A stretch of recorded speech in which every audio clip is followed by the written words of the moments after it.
خبر گھمن صاحب مجھے یہ بتائیے کہ what needs to be done now؟ اب ظاہر ہے کہ پوری آج بھی ابھی تارور صاحب بات کر رہے تھے کہ جی ہم نے پورا اختیار دے دیا ہے. Teach them a lesson at a time and place and timing and methodology of your choice, like the DGISPR said. Yes. And how soon, sir? دیکھیں رات کو پرائم منسٹر صاحب لیٹ نائٹ جب ان کی ایک علیحدہ اسپیچ بھی انہوں نے کہا جی ہم جو خون کا ایک آخری قطرے جو ہمارا انہوں نے ہمارے جو شہید ہوئے ہیں ہم اس کا بدلہ لیں گے.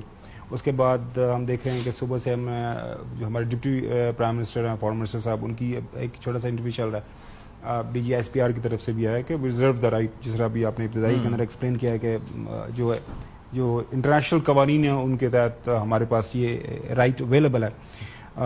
تو ڈیفینیٹلی وہ at the time of our choosing وہ رسپانس ہوگا. اور رسپانس کے حوالے سے میرے خیال میں جو گورنمنٹ آف پاکستان کے تمام جو ہائی آفیشلز ہیں ان کے جو بیانات ہمیں ہمارے سامنے نظر آ رہے ہیں اس میں تو مجھے تو کم از کم کوئی شک و شبہ نہیں ہے، ابہام نہیں ہے، کوئی ابہام نہیں ہے. اس کی بڑی واضح سی وجہ یہ ہے کہ جس تھریش ہولڈ کے اوپر انڈیا لے گیا ہے 6-7 جو میں کے درمیانی شب جو کچھ ہوا اس کے بعد یہ سب ڈرونز جو سارے پاکستان کے اندر پھیلے ہوئے ہیں تو ظاہر ہے. لیکن اس کے ساتھ ساتھ دیکھیں جو مجھے چیز نظر آ رہی ہے نا وہ یہ ہے کہ جس طرح کل بھی بات ہوئی کہ مالک صاحب نے یہ بات کی کہ ایک اولیو برانچ ابھی بھی ہم دنیا کے سامنے رکھ رہے ہیں کہ یار نیوکلیر ممالک دونوں ملک ہیں، میوچل ایشورڈ ڈسٹرکشن ہے.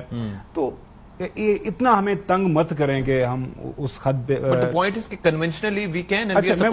اب دیکھیں سعودی فارن منسٹر انڈیا میں ہے، ایرانی فارن منسٹر وہاں پہ ہے، رابطہ ابھی لیٹسٹ خبریں آ رہی ہیں امریکنز کی طرف سے، لیٹسٹ جو ہے رابطہ ایرانی وزیر خارجہ بھی گئے، ایرانی وزیر خارجہ بھی وہاں پہ موجود ہیں، وہاں پہ بات چیت ہو رہی ہے.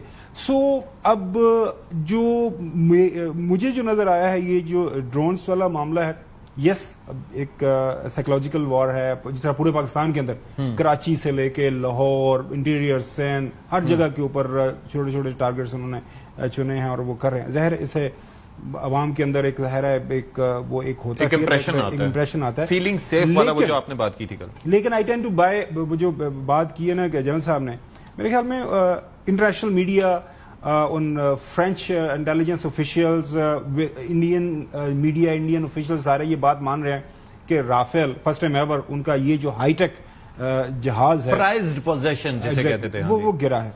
اب یہ ہے کہ کیا دوبارہ رافیل کو اوپر لے کے آنا ہے، کیا رافیل سے آپ کو مڈ بیڈ کرنی ہے. تو مجھے ایسا لگ رہا ہے کہ وہ ایک ہزیمت تو ہے کسی بھی ماڈرن ڈے ورلڈ کے اندر. ایک ملک کے ایک ہی دن کے اندر 5 ان کے سفسٹیکیٹڈ اگر جہاز گرتے ہیں جس کا ایویڈنس ہم with every passing hour evidence سامنے آ رہا ہے کہ یہ سارا کچھ ہوا ہے.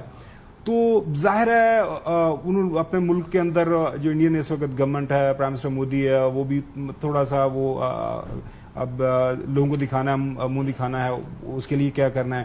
اب جس طرح ان جو کیمیکلز یہ والے ڈرونز ہیں ان حملوں کو سامنے رکھتے ہوئے دیکھیں ہم نے لاہور میں چلے گئے، دیکھیں ہم نے راولپنڈی میں چلے گئے، دیکھیں ہم نے وہ ایک یہ کر دیا وہ کر دیا. تو وہ ایک دیکھیں پروپیگنڈا وار، میڈیا وار تو چل ہی رہی ہے.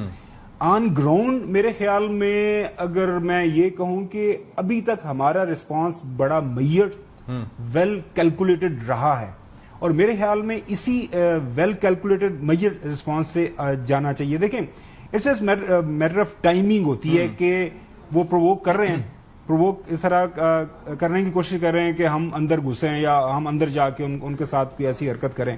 لیکن ہم کیا کر رہے ہیں، ہم دیکھ رہے ہیں کہ ان کا جو ہے نا اسٹیپ وائز وہ جو ایکشن ریئیکشن وہ سارے کا سارا. مائی کوسچن ہیئر از کہ انہوں نے انٹروژن کی مالک صاحب، ہم نے ان کو رسپونڈ کیا، ان کے جہاز مار کے رہے، ٹھیک ہے.